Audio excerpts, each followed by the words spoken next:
no gold is not enough. Hola a todos, bienvenidos a Revoluciencia, tu canal de ingeniería. Hoy vamos a comenzar a introducir de mejor manera el tema de cálculo integral. Y es que lo primero que hay que entender es que, como ya dije en el anterior video, la suma de Riemann, la notación sigma y esas integrales, todas son una sumatoria, aunque las integrales se comparan principalmente con la suma de Riemann. Y es que su estructura también es un poco parecida. Entonces, nos podemos encontrar con dos tipos de integrales. La primera es la indefinida y la segunda la definida. Estas se simbolizan todas de esta manera, todas las integrales, pero entonces la indefinida solamente es de esta manera.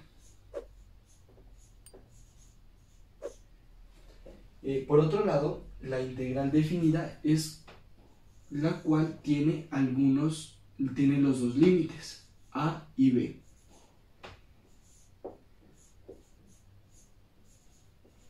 Estos, al igual que en los anteriores temas, son el límite inferior y el superior, o y1 y y2 como lo habíamos dicho, o el valor inicial y el final, que nos servirán para el análisis de nuestros ejercicios. Otro aspecto a destacar es este diferencial de x. Hay que tener en cuenta que este es lo mismo que el delta x que trabajamos en la suma de Riemann. La diferencia es que este proceso, al ser un método más exacto, lo que hace es dividir infinitamente o casi infinitamente los espacios que hay entre la gráfica de la función para saber su área. Entonces hay que destacar que cuando el diferencial es un poco grande usamos el delta x, y cuando es demasiado pequeño usamos el diferencial de x. Eso nos va a servir para tener, como ya dije, resultados sumamente exactos. Entonces, los resultados que vamos a obtener de esos dos procesos son los siguientes. Cada que yo integro una función, lo que voy a obtener es una f mayor de x, o f mayúscula.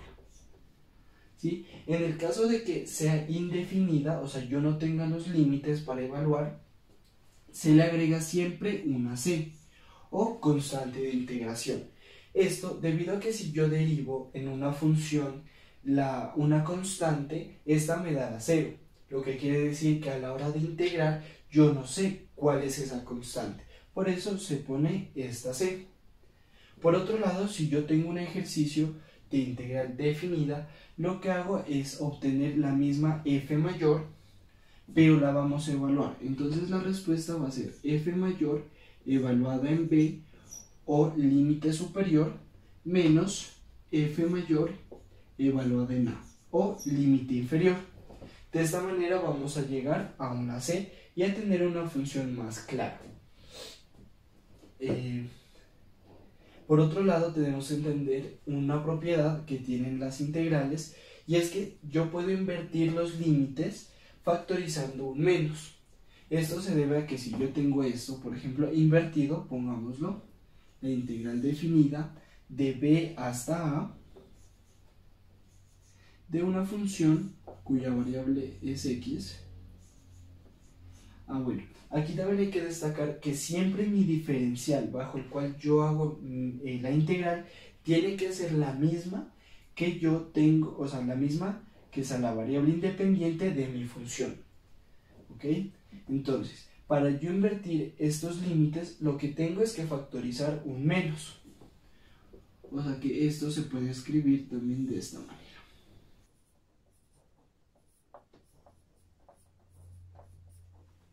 ¿Por qué se da esto? Vamos a utilizar lo que ya les había dicho. Entonces, a la hora de yo resolver esto, lo que voy a obtener es una f mayor de a menos f mayor de b. ¿Ok?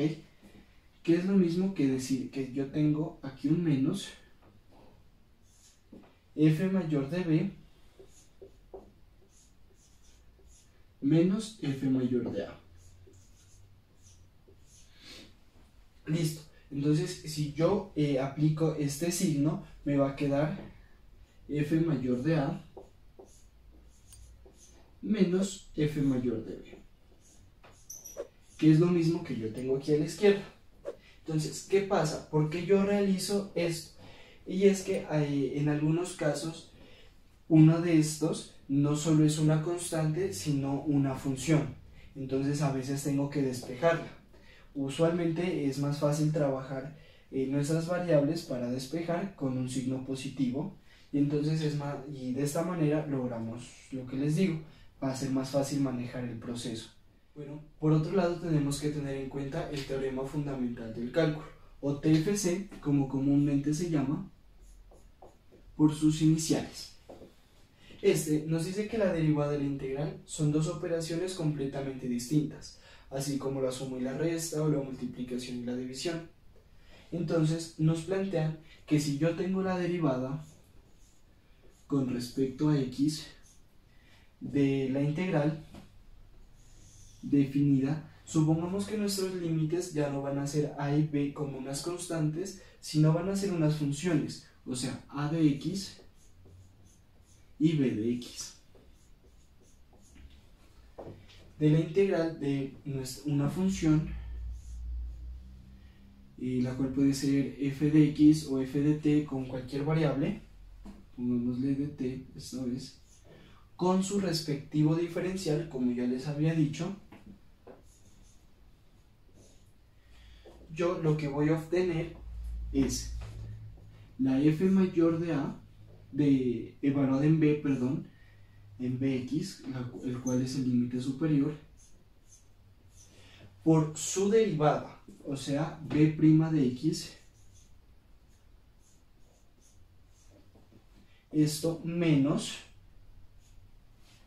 la función integrada, o sea, f mayor, evaluada en a de x, multiplicado por su derivada también. Listo. Ahora, ¿qué pasa con esto? Que si a de x o b de x no son funciones, sino que son valores constantes, supongamos que a es una constante, entonces yo este término lo puedo omitir. ¿Por qué? Porque la derivada de una constante es 0. Entonces, al ser esto 0 y multiplicarse por esto, todo el término me va a valer 0. Así como lo podría pasar por arriba. O sea, si b es un valor constante, entonces yo esto lo tomaría como 0. Y la integral de la función derivada nos daría simplemente 0. Bueno, esto lo voy a explicar mejor con un ejemplo en el siguiente video. Recuerda suscribirte al canal para que puedas entenderlo mejor y además nos colaborarías mucho. Recuerda seguirnos en nuestras redes sociales y si quieres descargar los libros que tenemos en nuestra página web y además escribirnos tus dudas o temas de interés para próximos videos. Gracias.